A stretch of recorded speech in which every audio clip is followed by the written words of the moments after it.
कहां कहां जुड़ा हुआ है। बरेली हिंसा के बाद अब शांति है और इस सबके बीच महिला कमांडो को अब दंगाइयों को ठीक करने की जिम्मेदारी भी दे दी गई है। वो ऐसे लोगों को संभालने में पूरी तरह से सक्षम है और ये सभी महिला कमांडो को मार्शल आर्ट्स तक आती है, साथ ही इन्हें अत्याधुनिक हथियार चलाने भी आते हैं। यूपी के बरेली में जुमे की नमाज के बाद अब एनकाउंटर, गिरफ्तारी और बुलडोजर के साथ ही पुलिस का जबरदस्त एक्शन जारी है। बरेली पुलिस ने आईएमसी के राष्ट्रीय महासचिव और प्रवक्ता डॉक्टर नफीस को गिरफ्तार कर लिया है। साथ ही उनके बेटे फरहान रजा खान को भी कोतवाली पुलिस ने गिरफ्तार किया।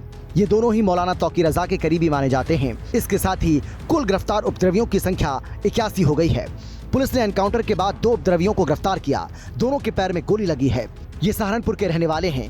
आरोप है कि दोनों ने बरेली में पुलिस टीम पर फायरिंग की थी। एसपी के गनर से एंटी राइट गन भी छीन ली थी। पुलिस के मुताबिक शाहजहांपुर से गिरफ्तार नदीम भी हिंसा का मास्टरमाइंड है। दोनों को हिंसा के लिए बरेली बुलाया था। बरेली के एसएसपी अनुराग आर्य ने कहा कि बड़ा दंगा करने की साजिश थी, इसलिए नमाज का वक्त भी बदला गया जिससे ज्यादा से ज्यादा लोग इकट्ठा हो सकें। पुलिस का दावा है कि दंगा करने के लिए सिर्फ शाहजहांपुर से ही नहीं बल्कि बंगाल और बिहार से भी लोगों को बुलाया गया था। अब सीसीटीवी और ड्रोन फुटेज के जरिए पुलिस टीम भीड़ को उकसाने वाले लोगों की पहचान कर रही है।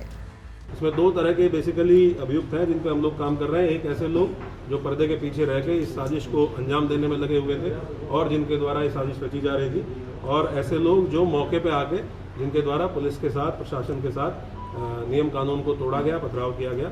इन सभी की गिरफ्तारी हम लोग लगातार कर भी रहे हैं और आगे भी गिरफ्तारी सुनिश्चित करेंगे। एक और बरेली हिंसा के आरोपियों को पुलिस चुन चुनकर बाहर निकाल रही है, तो हिंसा में शामिल आरोपियों की करीब 100 करोड़ की संपत्ति सीज कर दी गई है।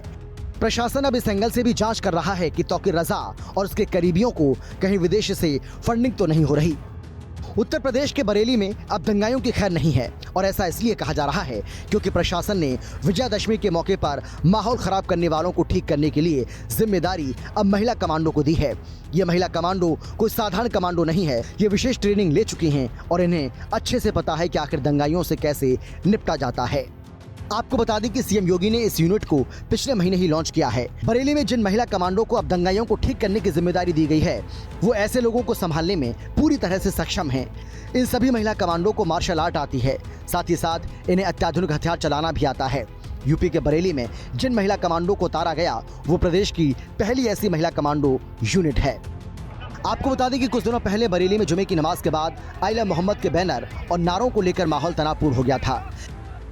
इस दौरान इत्तेहाद मिल्लत काउंसिल यानी कि आईएमसी के अध्यक्ष मौलाना तौकी रजा को प्रशासन ने नजरबंद कर दिया था, जिसके बाद शहर में सुरक्षा व्यवस्था और कड़ी कर दी गई। बरेली के थाना बारादरी क्षेत्र में फईक एनक्लेव में ठहरे मौलाना तौकीर के आवास के बाहर भारी पुलिस बल को तैनात किया गया था।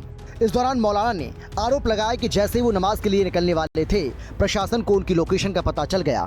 उन्होंने कहा था कि डीएम और अन्य अधिकारी मेरे आवास पर पहुंचे और मुझे बाहर जाने से रोक दिया। पूरी पुलिस फोर्स तैनात कर दी गई। सरकार मुसलमानों के खिलाफ सख्ती बरत रही है। ब्यूरो रिपोर्ट, हिंदी खबर।